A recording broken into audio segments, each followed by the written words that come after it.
But her question was basically this. There's a part of rejection that feels much like death. I would argue that sometimes almost all of rejection can feel like death. And would you redirect thoughts after a death to consider it redirection? Sometimes this advice feels like dismissing or gaslighting ourselves to avoid feeling our feelings. That's a really powerful question. And I was just like, while you guys were going through the breakout rooms, I scrolled through it. Death and rejection. Absolutely right. When you end a relationship, it can feel worse than death sometimes. And you know why? Is because a lot of the times when you experience death, there's a part of your mind that has a feeling of closure saying, I can't do anything about it. But when someone breaks up with you, there's a part that says, what if it could have been better? What could I have done to make it better? Could we get back together? Can I try and communicate with this person and bring them back? What if I don't find something like this again, in my future? And that is about grieving. And there are two different parts here. When you're processing rejection, and you're allowing yourself to not internalize rejection, it doesn't mean that you're invalidating the grieving. In fact, here's a really beautiful question to you. What if I died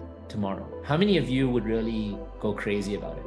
Maybe a handful of you who I have to pay, so no, I'm kidding, but who would be affected? The people closest to me, the people who connect with me and gain value from me.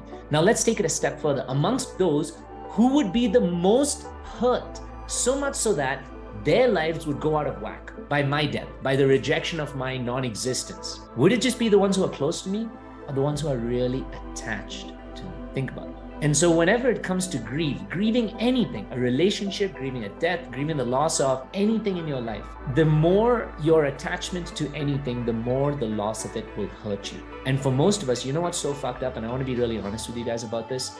When we end a relationship, we're not even as attached to that person.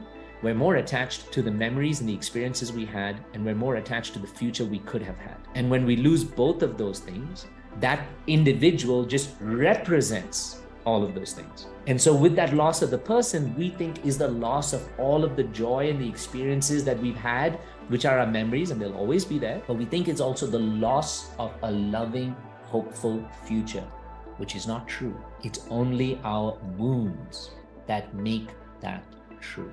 So what we're learning in rejection right now, when you talk about redirection, is not to invalidate the fact that something didn't work out for you, but it is to learn to cope with it in a much healthier manner so that it doesn't completely dysregulate, disarm you, and destroy your present functioning. So that you give yourself the best tools and capability in this moment to learn to cope, pick yourself up, survive, and then move forward. Because face it or not, when we go through breakups, most of the time, if we go back to a relationship, it's not really going to be working out for us. It isn't really that helpful, and it ends up ending up anyway. And other times we can't go back to it. So what is the choice we have? When someone dies, when this happens, what is the choice we have? It's not just to keep moving forward, but it is to cope better, love ourselves through the fucking process so that we think about it.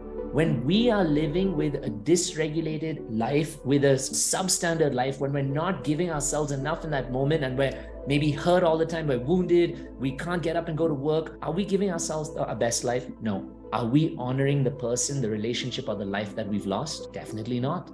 Because if they really loved us, they'd want us to live our best life, correct? And are we living our best life in that moment?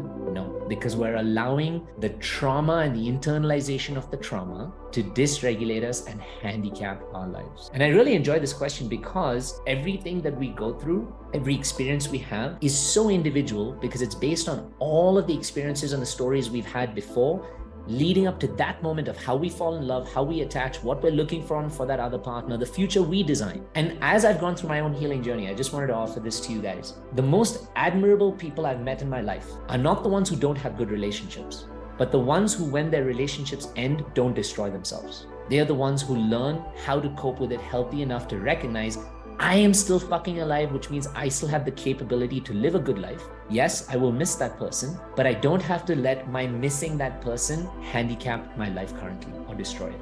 And they learn to pick themselves up, cope, and create a newer life. And in many ways, I remember when my uncle died when I was a kid, and he was my favorite person probably in my whole family. I was probably closer to him than my dad. And when he died and when he was dying, he said to my family, he's like, on my deathbed or at my funeral, you will celebrate, you will not cry. And his wife couldn't understand it because his wife wanted to cry because that was her attachment. But he said, if you want to celebrate me and my life to you, you will celebrate and you will not just mourn the loss of it. And I thought that was so beautiful. It was such a beautiful lesson I had when I was 6 years old. And I realized that that is true love, is recognizing to celebrate the value of all of this that comes through.